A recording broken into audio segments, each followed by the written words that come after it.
All right. Good morning, economics class. Hopefully you're doing well today.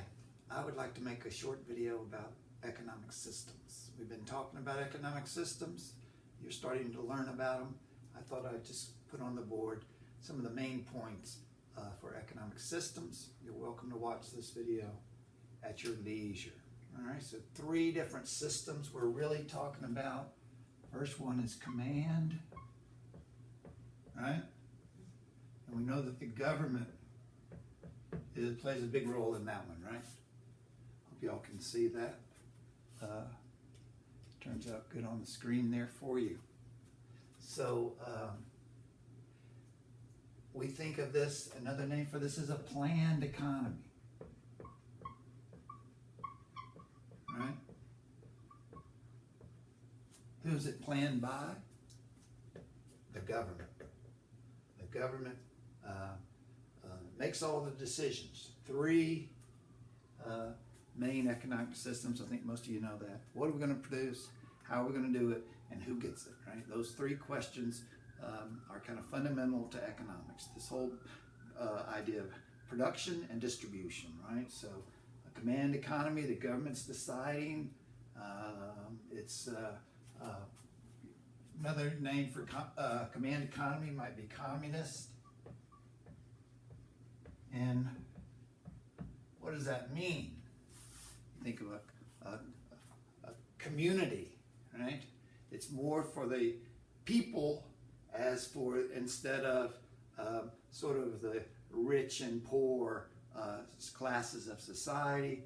In a command economy, traditionally you think of it as a communist countries, but some variations on command economies, they might have some democracy, but usually if the government is kind of owning everything and making all the decisions, then it's probably, you know, a centrally planned. The government, there's not like 2 political parties, there's just one party that runs the country, right? That's command economy.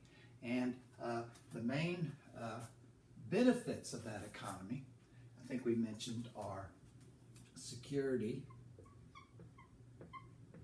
right? So you got a job, you got a house, maybe you have, medical care, health care, you've got education, you've got opportunities. The government's sort of providing all the basic services that people need as they work basically for the government. It's like the government is the main, only really employer of the people, and it provides a lot of security, right? And people are taken care of by the government because it's essentially planned economy. So the idea behind that is that there has to be a lot of equity, shared equality. Everybody gets a piece of the pie, right? Everybody gets an equal share, equity. Everybody gets an equal opportunity. That's the theory. In real life, it's been a difficult mission, right, to create a classless society like that, right? Command economy. There's an old saying, guns or butter, right? What are we going to make? Guns, we're going to do industrial, military, big ticket industrial items, heavy industry and equipment, that kind of stuff. Or are we going to do more like consumer goods, right? Food for the people, right? Consumer goods for the people, right? So if the command economy has to kind of control things at the top, there might be a lot of debate about how that money is spent, what the focus is. So guns or butter is kind of a term you hear that it describes that situation, right? Remember, the main deficiency of a command economy is that it minimizes incentive, right? There's no incentive for people to aspire and innovate and be entrepreneurs if the government owns everything. The government makes all the decisions, every government's sort of just running the whole show, and the individual can't really create something and benefit from it, right?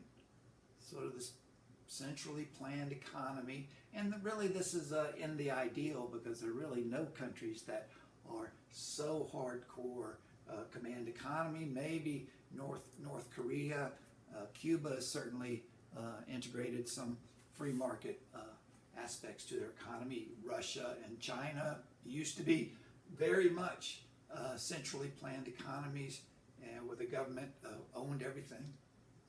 Not so much anymore. They are changing because of the realities of economics, right? People are going to do what people want to do, and you have to accommodate that, right? So they have to give people the freedom to innovate, to do whatever they aspire to do, and that's actually a lot of creativity. So that's free in a free market economy. So in the command economy, the disadvantage is the no